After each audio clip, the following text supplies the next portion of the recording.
The difference between an anxiety attack and a panic attack is that an anxiety attack is a slower buildup and is more of a constant state of anxiety and worry, and it's more related to the state of being in constant worry. Just you can't shake the negative thoughts, you can't shake the excessive worry, and it's just kind of a state of unease that you can't get out of. But a panic attack is more when a sudden jolt of panic hits out of nowhere, and it's more correlated to the physical symptoms of like heart racing, immediate dizziness, immediate disorientation, and is more like what you would call the intense physical / jolt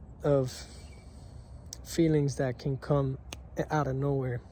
And this is very interesting and I guess valuable to know, because it kind of gives you understanding on kind of the different way that anxiety attacks, right? That fear and worry manifest in our state of being. And I would share that I've had a lot of experience with both. I remember in my journey in the beginning, when I started having panic attacks, that was like a whole new discovery for me of where anxiety can lead. My first initial experience with anxiety was more like heart checking, symptom checking, like more, I guess you would call more health anxiety. And that was when I was 12 years old, right? I've shared it before. I was drinking an energy drink and my heart started beating fast. I guess you can call that a bit of a panic attack, but there was like a direct correlation between the caffeine that I had just ingested and the raised heart level. Sometimes a panic attack can just come out of nowhere, like no specific event, maybe just stored worry that over time just manifests in a outburst of I guess your body reacting to all that fear and unease that is being filtered through your mind.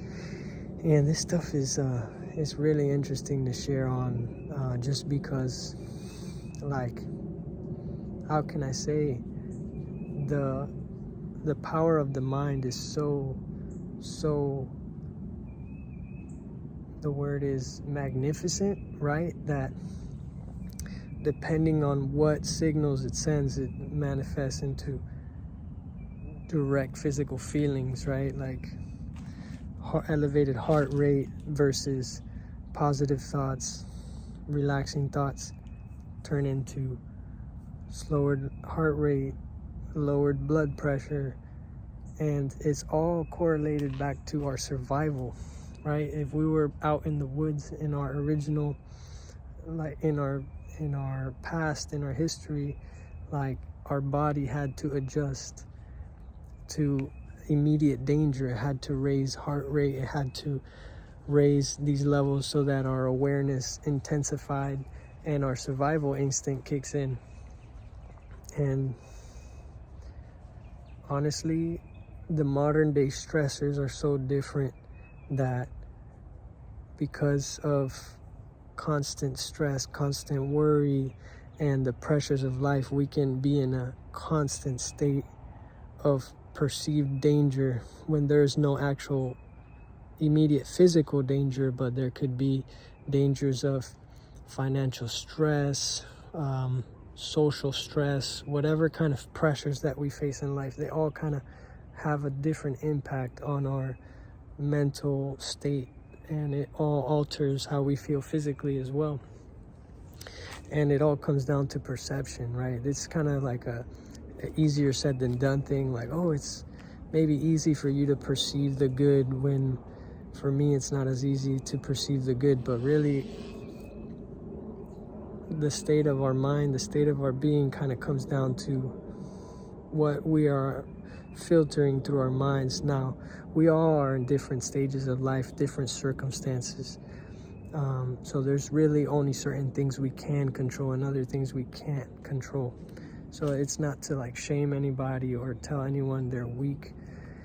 It's actually the opposite. You know, there's a lot of strength in being vulnerable and admitting that you're going through struggles. But it's all to say, I really understand that when I was in that place of having panic attacks and having anxiety attacks, I wasn't aware of certain things that I could control.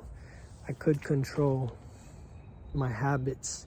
I could control what I was putting in my mouth to a certain degree. Certain foods that are healthy are much more expensive, but I could at least make sudden shifts. I could stop drinking soda as much. I could stop drinking caffeine as much. I could drink more water.